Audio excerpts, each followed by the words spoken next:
자, 르네상스의 시대의 2대 의미는 어떤 거였을까 한번 보도록 하겠습니다. 자, 신의 간섭을 떠나 스스로 자연의 형태를 바꾸는 창조자의 역할을 하게 되었다. 이제 너무 신이 우리를 인간을 지배를 해버리니까 르네상스 시대에는 부활이라는 의미를 갖고 있잖아요. 그래서 르네상스 시대의 일을 어떤 의미가 조금씩 고대 때의 어떤 의미로 변화가고 있는 겁니다. 신의 간섭을 떠나 스스로의 자연 형태를 바꾸는 창조자의 역할자가 돼버리고 있다는 겁니다. 그래서 조금씩 변하고 있다. 그래서 신의 간섭을 피한다. 이런 뜻을 갖고 있겠죠. 자, 신의 간섭을 떠나서 스스로의 자연 형태를 바꾸는 창조의 역할을 하고 있고 종교개혁의 일의 의미가 또 재탄생되고 있습니다. 자, 15세기, 16세기에 드디어 종교개혁이 일어나지 않아요. 중세가 너무 신의 나라 교황권이 너무 힘이 세다 보니까 안 되겠다. 그래서 그리고 어떤 그 카톨릭이 너무 부패가 되어서 안 되겠다 싶어서 종교개혁을 일어나게 됩니다. 그럴 때 종교개혁자들의 의미는 일은 고통이 아니라 행복한 삶의 조건이고 신이 부여한 진정한 소명을 발견한 것입니다. 그래서 진정한 어떤 그 하나님께서 주신 일은 너의 소명이고 너가 해야 될 일이고 천직이다. 이렇게 종교개혁 이후로 일의 의미가 변하고 있다는 것입니다.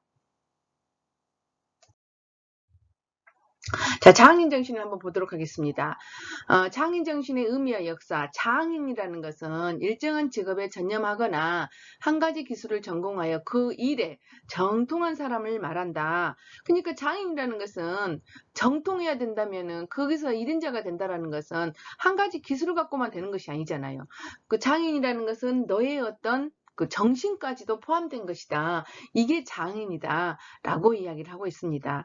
장인의 암묵적 지식, 말로 표현되지 않고 체계화되지 않은 암묵적 지식을 말합니다. 그래서 그 유명한 뭐였죠? 유명한 바이올린이 바이올린은 그 장인이 계속 이어져야 되는데 이어지지 못해서 없어졌다. 이런 이야기가 제가 여러분들 수업 도중에 설명을 했잖아요. 그래서 장인의 암묵적 지식도 계속적으로 연결되어야 된다라는 겁니다. 장인 제도는 나라마다 다 다릅니다. 그래서 우리나라도 있고 독일도 있고 제일 유명한 것이 사실은 독일이고 일본이고 우리나라입니다. 근데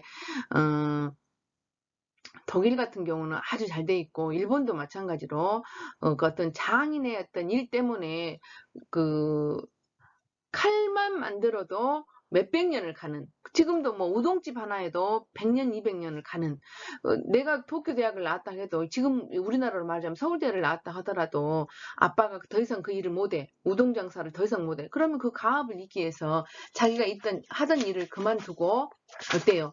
그 가업을 잇는 일본이란 나라는 그런 것들이 조금 강하다, 이렇게 이야기를 하고 있습니다. 일과 여가에 대해서 한번 보도록 하겠습니다. 일과 여가의 관계는 교양은 일하는 방법이 아닌 여가를 사용하는 방법을 배우는 것이다. 그래서 고대 때부터 그 고대의 어떤 그 시민으로서의 어떤 그 자질을 갖추는 것이 교양이었다라는 겁니다. 그래서 결과적으로 여가라는 것은 너가 하고 싶은 일을 하는 것이지만 교양을 쌓는 것이다, 결국은.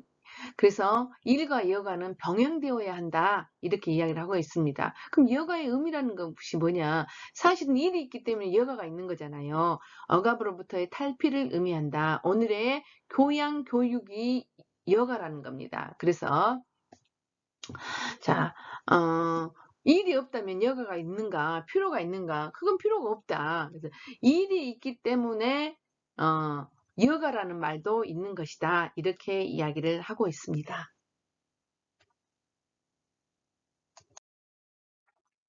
자, 현대사회에 대한 이해 시대에 한번 보도록 하겠습니다. 현대 시대적 기원. 제가 여러분들한테 모던이라는 말을 반드시 시험에 낸다는 이야기를 합니다. 모던이란 우리가 지금으로 모던이란 말이 지금 영어인데 그 모던이란 말을 우리가 굳이 해석을 하자면 현대적인 이런 뜻을 갖고 있잖아요. 그런데 모던이라는 말은 르네상스, 중세시대가 끝날 무렵 르네상스와 근세 초의 사람들이, 그러니까 중세시대 사람들이 근세 대기 그때 시대에 종교시대 때의 사람들과, 그러니까 시대는 종교가 신이 인간을 지배했던 시대라고 했잖아요. 그래서 종교시대 때의 사람들과 자신들이 지금 현재 사는 시대를 구분하는 기준으로 새로운 시대, 새로운 어떤 시대의 의미로 사용되었다, 이렇게 이야기를 하고 있는 것입니다. 그래서 점차 확대되는 세계관으로 경험하게 되는 인류사적의 기념이다, 기점이다라고 이야기를 하고 있습니다. 그래서 모던이란, 그때 시대에 사용됐던 모던이라는 것은 그때는 현대적인 감각을 뜻하겠지요. 하지만 지금은 어때요? 똑같은 의미를 갖고 와서 과거의 어떤 의미가 아니고 현대적인 의미다, 이런 뜻을 갖고 있습니다. 그래서 모던이라는 시작은 중세시대의 어떤 종교적인 시대의 사람들과 자신들이 지금 현재 르네상스 시대 또는 근세 산업혁명 시대의 사람들이 사는 그 시대를 구분하는 새로운 시대의 의미를 나타냈다고 말하고 있는 것입니다. 그래서 여러분들한테 모던이란 도대체 무엇인가 라고 시험을 반드시 낸다는 거 기억하시기 바랍니다. 현대의 미래의 전망을 한번 보면은 미래는 불투명합니다.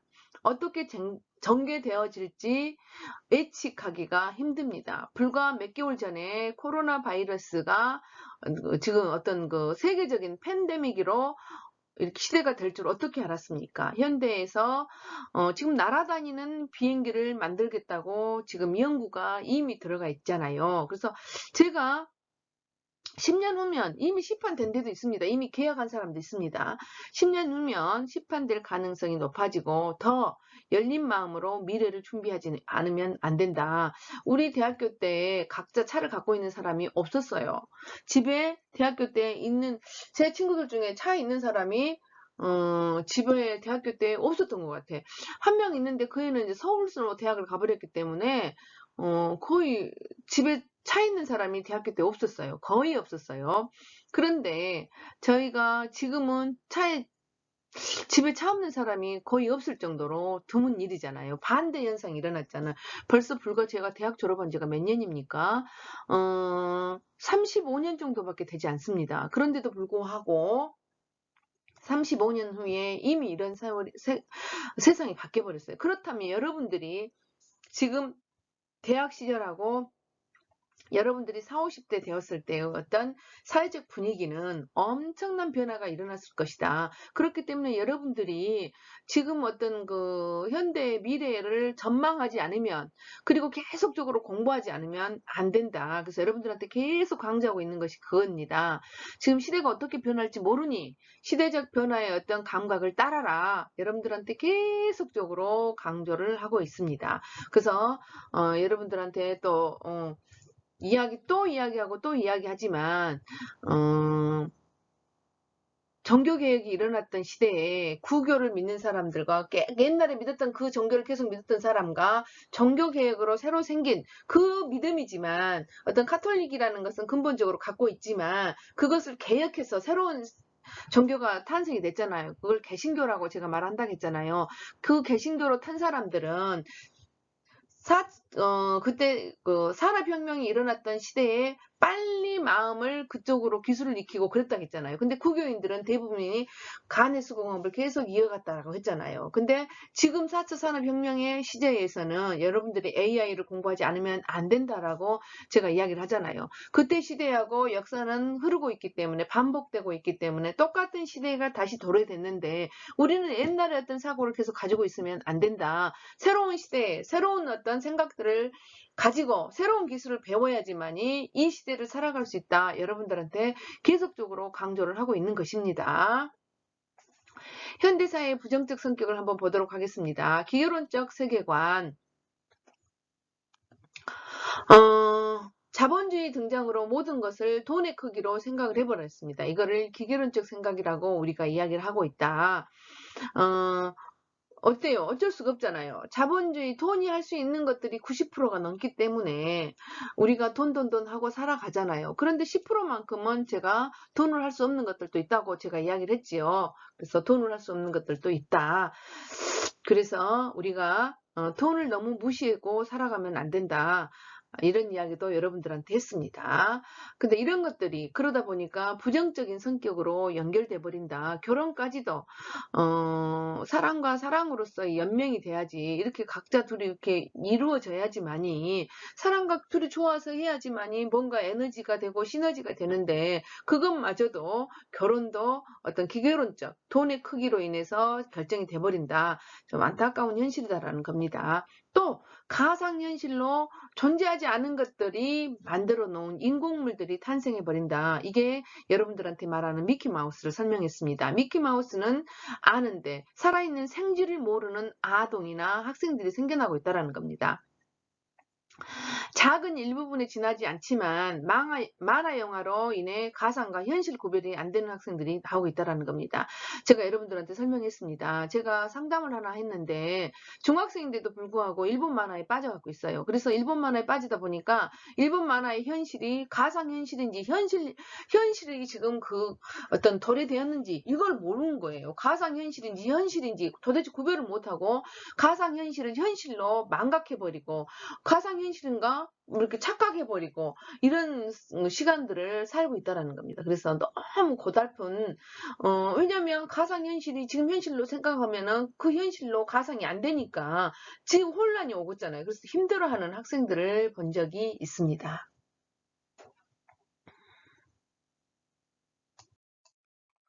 자, 엔지니어 윤리를 한번 보도록 하겠습니다. 엔지니어 윤리는 엔지니어의 정의의 특성을 보자면 엔지니어는 공학기술을 담당하는 주체이다. 그렇기 때문에 엔지니어가 수행하는 활동으로 연구, 개발, 생산, 관리, 판매, 관리까지 다방면에 걸쳐져 있다. 그렇기 때문에 엔지니어 윤리를 특별히 더 강조하고 있는 것입니다. 엔지니어는 공학, 기술, 모든 주체이다 이 말이에요. 그렇기 때문에 공학기술에서의 위험성을 더 빨리 알아차릴 수 있다는 겁니다. 대형 사고의 위험이 늘 도사리고 있다는 겁니다. 그래서 특히 공학도들은 엔지니어들의 윤리가 특별히 더 강조되고 있는 것입니다. 예를 들어서 봅시다. 수업 시간에 다 했지만 포드 자동차의 핀토 소송 사건을 한번 보도록 하겠습니다. 포드사의 핀토 자동차는 뒤쪽에서 부딪히는 충돌에 매우 취약하다는 엔지니어들의 지적이 있었습니다. 단 11달러만 있었다면 수정 가능했으나 그냥 방치해둬버렸어요. 지적이 있었음에도 불구하고. 그래서 1978년에 핀토가 충돌하여서 연료탱크에 불이 나서 어떤 3명이나 숨진 사건이 있는 뒤에서 이게 시정되었던 것입니다. 그렇기 때문에 엔지니어가 매우 중요하다. 또 그것뿐이 아니라 우리나라 성수대교 붕괴 사건을 한번 보도록 하겠습니다. 1994년에 10월 21일 한강 성수대교가 붕괴되어 32명이나 사망하는 사고가 발생되었습니다. 이런 일도 있잖아요. 그리고 우주 왕복선 챌린저호를 한번 보도록 하겠습니다. 1986년 1월 28일 미 우주 왕복선 챌린저호가 발사 75초 만에 폭파되었습니다. 승무원 7명이 전원 사망한 사건입니다. 이음새 사이에 틈이 생기고 이 사이로 가스가 새면서 화염이 발생될 것이다라고 이미 엔지니어들이 말을 했습니다. 그럼에도 불구하고 뻥 하고 터진 것은 그냥 넘어가 버렸기 때문입니다. 그래서 그만큼 인간의 어떤 생명에까지도 지장을 주기 때문에 기업 윤리보다 특히나 엔지니어 윤리가 굉장히 강조되고 있다는 것입니다. 엔지니어 윤리 사례는 너무너무 많지요. 그래서 여러분들한테 아무리 강조를 해도 지나치지 않을 거라고 생각이 듭니다. 그리고 기업윤리와 청렴의 의무를 한번 보도록 하겠습니다. 기업윤리는 기업윤리의 경영은 합리적인 타산적 행위여야 된다. 근데 기업이 추구하는 근본적인 것은 뭐입니까? 이윤을 얻는 거잖아요. 돈을 버는 거잖아요.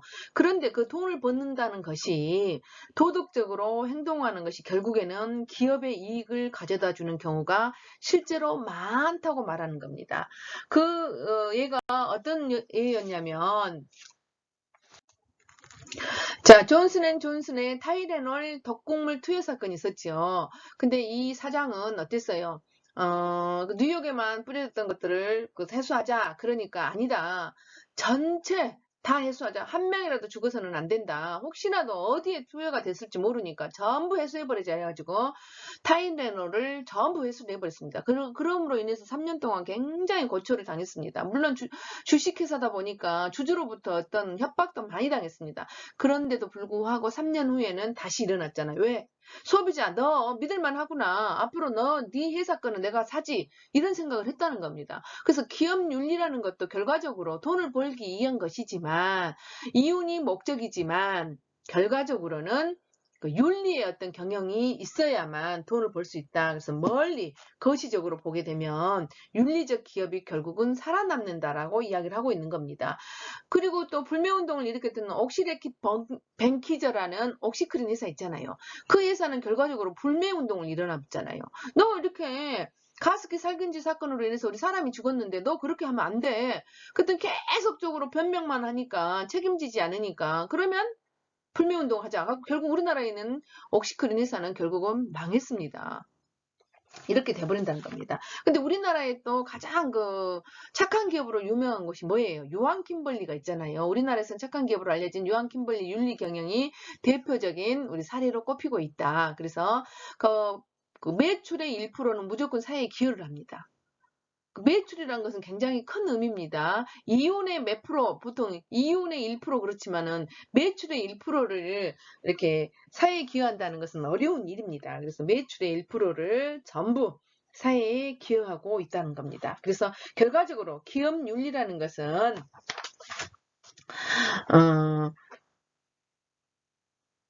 돈을 벌기 위한 것이다. 결과적으로 돈을 버는 것이 더 윤리적으로 기업을 이루었을 때야말로 돈을 버는 회사가 된다. 이렇게 이야기를 하고 있는 것입니다. 자, 청렴에 대해서 다시 한번 더 설명하렵니다. 청렴의 어려운 이유는 권위에 대한 복종 때문이라고 이야기했지요. 경쟁에서 우위를 차지하기 위해서이고 다른 사람도 하기 때문이다. 열악한 보수 때문이다. 이렇게 청렴의 이야기를 하고 있습니다. 청렴하기가 어려운 이유. 그래서 어떤 일이 생겼냐. 2016년 9월 28일부터 시행되는 부정청탁 및 금품 등 수수의 금지에 관한 법률이 이제 시행되었습니다. 그래서 이른바 이름은 김영란법이라고 이야기하지요. 그때 김영란 법관이 이 일을 추진했기 때문에 김영란법이라고 이름을 이야기하고 있습니다. 근데 공식적인 이름은 부정청탁 및 금품 등 수수의 금지에 관한 법률이다. 이렇게 정확한 명칭이 있습니다. 옛날에 그때 초창기 때는 어째요? 2016년대에는 커피도 교탁에 올려놓으면 안 된다. 그래서 어떤 학생이 교탁에다가 커피 한 잔을 가져다 놓은 거예요. 그것이 제일 먼저 이슈화가 된 거였습니다. 그래서, 와, 지금 이런 것도 안 된다. 이렇게 이야기를 하고 있는 것입니다. 자, 직업 선택의 중요성을 한번 보도록 하겠습니다. 직업 선택의 중요성. 진로 결정은 자신에 대한 이해와 기업에 대한 이해를 바탕으로 이루어져야 한다. 제가 누누이 이야기합니다.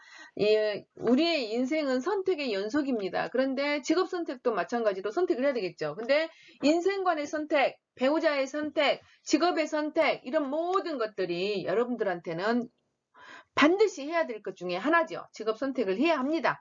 어떤 배우자도 선택을 해야 합니다. 어떤 모든 것들의 선택의 연속입니다. 치밀한 준비가 되지 않은 상태에서 선택을 하기 때문에 후회를 하게 되는 겁니다. 대학생들이 직업 선택에 어려움을 겪는 요인 중에 하나는 우선 자기 자신에 대한 분명한 인식이 결여되어 있어요. 우선 직업의 선택의 중요성을 제대로 인식하지 못하는 거. 군 복무 이후로 미루는 것. 나 있잖아. 정보도 없고 그러니까 군대 가기 전에는 교수가 놀으라겠어. 그러니까 놀 거야. 그래서 군 복무 이후로 어떤 생각을 해버리는 거. 계속적으로 내일이니까 내 직업, 내가 앞으로 어떻게 살 것인가를 충분히 생각을 해야 되는데 군 복무, 군대를 갔다 와서 내가 결정할 거야. 이렇게 이야기를 한다라는 겁니다. 그래서 제가 거품 물고 우리 아들한테 뭐라 했잖아요. 자, 진로 결정은 자신에 대한 이해와 기업에 대한 이해를 바탕으로 이루어져야 된다.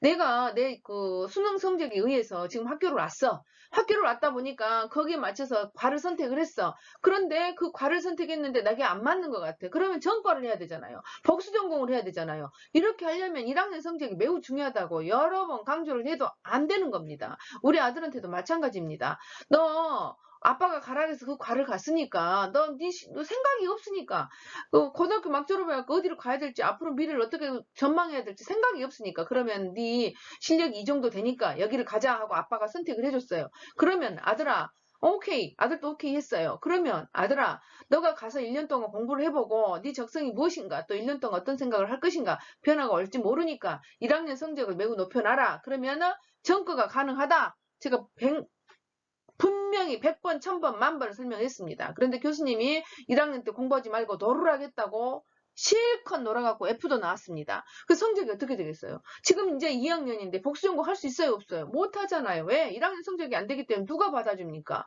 안 되지요. 또 전과 못하잖아요. 그 너는 계속 그 과를 가야 돼.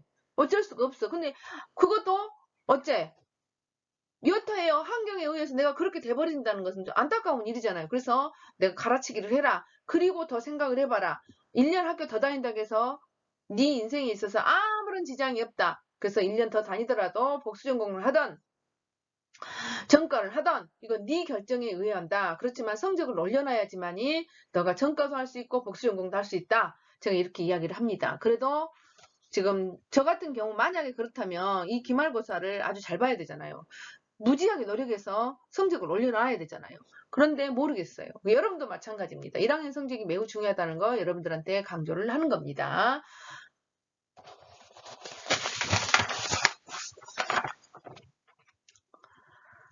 자, 직업 선택의 기준에 있어서 가장 중요한 것은 무엇이냐? 적성입니다. 뭐니 해도 평소 자신의 취미나 관심이나 성취도가 높은 분야나 가치관, 성격 유형, 신체적 조건과 전공 지식, 자격증, 가정 환경이나 애국어 습득 정도를 종합적으로 고려하여 적성을 파악하도록 노력해야 된다. 내가 사실 잘 몰라. 내 적성이 어떤 것인지를 몰라. 그런데 내가 어떤 일을 했을 때 성취도가 높은 거 있잖아요. 그런 것이 나한테 적성이 맞을 수도 있는 거잖아요. 그래서 여러분들이 자기 성취도가 어떨 때 높았나, 어떤 것을 이루었던 것들이 많이 있었나 한번 생각해 보시기 바랍니다. 그래서 적성을 첫째 조건으로 생각해야 된다. 두 번째로는 여러분들한테 매우 강조하고 있습니다. 발전 가능성과 전직 용의도. 내가 이것을 배워가지고 이것이 발전 가능한가? 이거 직업이 안 없어지고 계속 유지가 되겠는가? 앞으로 내가 이 직장을 다른 데로 옮길 수 있겠는가? 이런 것들을 한번 바라는 겁니다. 그래서 여러분들한테 지금 시대는 AI를 공부하지 않으면 안 된다. 그래서 여러분들이 4차 산업혁명에 맞춰서 학교에서 공부시켜주면 무조건 들어가서 공부해라. 여러분들한테 강조를 하고 있지요. 그리고 보수와 근무 여건도 매우 중요하다. 근무 여건 같은 것은 내가 어디서 살 것인가도 한번 생각해 봐야 되잖아요. 이런 것들도 매우 중요하다라는 겁니다. 여러 가지 진로를 한번 보도록 하겠습니다. 자, 지금은 창업이 어려워요. 코로나로 인해서. 근데 창업도 한번 생각해 봐라. 빌 게이츠가 대학을 졸업하지 않고 창업을 했잖아요. 또 대기업과 중소기업도 한번 생각해 봐라. 대기업은 월급은 많고 또 복지도 좋고 그러니까 좋은 것 같아도 엄청난 그 돈을 많이 줬을 때는 너한테 얼마나 많은 어떤 기대치가 있겠냐. 그래서 굉장한 노력이 필요하다라는 겁니다. 그래서 우리 둘째 딸 같은 경우에는 엄마 나는 대기업은 무조건 X 쳤어요. 얘는 왜? 그렇게 경쟁사에서 사는 것을 힘들어해. 얘는. 그렇기 때문에 나는 대기업은 안 맞아라고 이야기를 해버리는 겁니다. 그래서 대기업은 아예 생각지도 않고 원서를 쓰려고도 생각하지 않았어요. 그래서 대기업은 지 성향이 남들하고 그렇게 경쟁하면서 막 이렇게 사는 걸 원하지 않기 때문에 대기업은 X 그래서 그러면 너는 공무원이나 뭐 공사나 뭐 국가 출연원이라든지 이런 데밖에 너는 안 되잖아. 그래서 오케이. 그럼 그런 거 노력해봐라. 그래가지고 지가 원하는 데 들어갔습니다. 물론 강주는 아니지만 어떤 그런 것들에 들어갔습니다. 그래서 여러분들도 마찬가지로 대기업은 급여가 좋고 복지가 많고 중소기업은 회사 분위기가 가족 같고 자신의 의견이 타진되고 에너지가 많은 사람들은 막 성취욕 있는 사람들은 중소기업 가도 어때요? 자기 일을 할 수 있으니까 좋고 또 일도 많이 배울 수 있고 내 어떤 창업을 할 수 있고 이런 장점들이 있다라는 겁니다. 그래서 여러분들이 여러분의 성향에 맞춰서 일을 하셔야겠지요. 직업의 종류 핵심의 새로운 직업이 생겨나고 있고 미래의 직업 세계는 커다란 변화가 예측된다. 평생 직장이 평생 직업일 수는 없다. 그래서 여러분들은 앞으로 평생 직업을 가져야 된다. 평생 직장이라는 개념이 없어지고 평생 직업이라는 개념으로 대체하고 있다. 인간이 너무너무 오래 살기 때문이다. 우리는 100세의 여러분이 120세까지 산다는 겁니다. 여러분들한테 강조하고 있는 것은 적성 검사를 한번 해봐라. MBTI를 검사를 해봐라. 성격 유형 검사다. 성격 유형 검사는 반드시 여러분들이 해봐야 합니다. 자기개발과 사회 비평 교소가 여러분들한테 지금 책이 소개되어 있습니다.